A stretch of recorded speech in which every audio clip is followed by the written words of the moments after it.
North Bengal Science and Cultural Society ও জামালদার স্বরূপ সেবা ফাউন্ডেশনের যৌথ উদ্যোগে অনুষ্ঠিত হল বিনামূল্যে মেগা স্বাস্থ্য পরীক্ষা শিবির। রবিবার উজ্জ্বলপুকুরি হাই স্কুলে এই শিবিরটি অনুষ্ঠিত হয়। এই শিবির থেকে সাধারণ জনগণকে সম্পূর্ণ বিনামূল্যে বিভিন্ন পরিষেবা প্রদান করা হয়। আপনারা দেখছেন নর্থ বেঙ্গল সমাচার, উত্তরের বার্তা, সত্যের পথে। হলদিবাড়ি রেল স্টেশনে আরও একটি নতুন ফুট ওভারব্রিজ নির্মাণের কাজ শুরু করেছে রেল কর্তৃপক্ষ। রাজ্য জুড়ে আজ অনুষ্ঠিত হল পিএসসির মিসেলেনিয়াস এক্সাম। আরজিকর ঘটনার বিচার চাইতে হলদিবাড়িতে প্ল্যাকার্ড হাতে ফের পথে নামল ছাত্রছাত্রীরা। 17 বিঘা অবৈধ গাঁজা চাষের জমি ধ্বংস করল মাথাভাঙ্গা থানার অধীন নিশিগঞ্জ আউটপোস্টের এক বিশাল পুলিশ বাহিনী। আজ রবিবার ঘটনাটি ঘটে নিশিগঞ্জ 1 নং গ্রাম পঞ্চায়েতের কোদালদহ গ্রামে। জেলা প্রশাসনের পক্ষ থেকে যে বিশেষ অবৈধ ড্রাগ ও নেশা বিনাশ অভিযান চলছে, এই দিনের সাফল্য তারই অংশ। এই ধরনের অভিযান আগামী দিনেও জারি থাকবে বলে প্রশাসন সূত্রে জানানো হয়। বিশ্ব নবীর জন্মদিবস উপলক্ষে চক্ষু পরীক্ষা শিবিরের আয়োজন।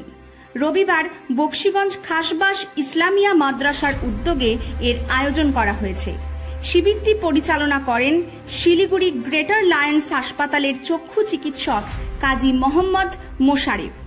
জানা গিয়েছে, সোমবার মাদ্রাসা প্রাঙ্গণে স্বেচ্ছায় রক্তদান শিবিরের আয়োজন করা হবে। আরজিকর কাণ্ডের প্রতিবাদে এবং দোষীদের চিহ্নিতকরণ করে গ্রেপ্তার ও দৃষ্টান্তমূলক শাস্তির দাবিতে জনতার এজলাস নামে একটি কর্মসূচি পালন করা হলো দেওয়ানগঞ্জের বাজারে।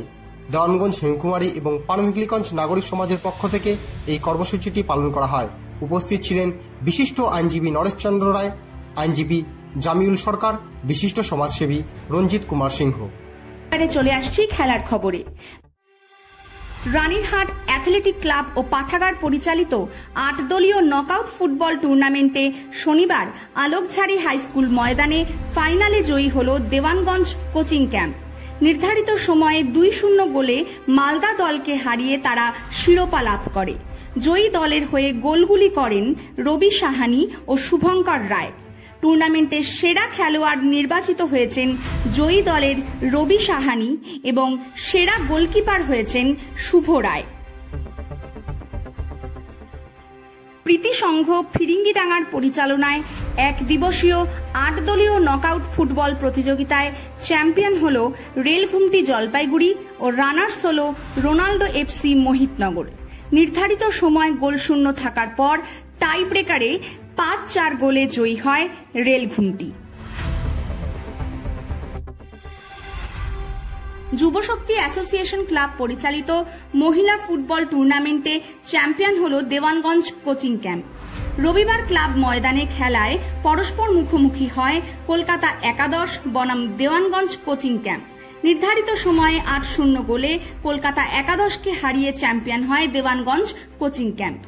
দেওয়ানগঞ্জ কোচিং ক্যাম্পের হয়ে মৌসুমী দাস 3টি, সঞ্জনা কেরকেট্টা 2টি, স্বপ্না রায় 1টি, অর্পিতা রায় 1টি এবং হিমানী বর্মন 1টি গোল করেন। পাঠানপাড়া পল্লী যুব সংঘের পরিচালনায় ছত্রধর বসুনিয়া চ্যাম্পিয়ন ও বাণী Basunia runners junior football league কাম নকআউট ফুটবল টুর্নামেন্টে রবিবারের খেলায় নির্ধারিত সময়ে 2-0 গোলে প্রীতি সংঘ ফিরিঙ্গির ডাঙ্গাকে হারিয়ে জয়ী হয় ধারানগর যুব সংঘ। জয়ী দলের হয়ে গোল দুটি করেন মিরাজ সরকার ও রাসেল সরকার। আপনারা দেখছেন নর্থ বেঙ্গল সমাচার, উত্তরের বার্তা, সত্যের পথে।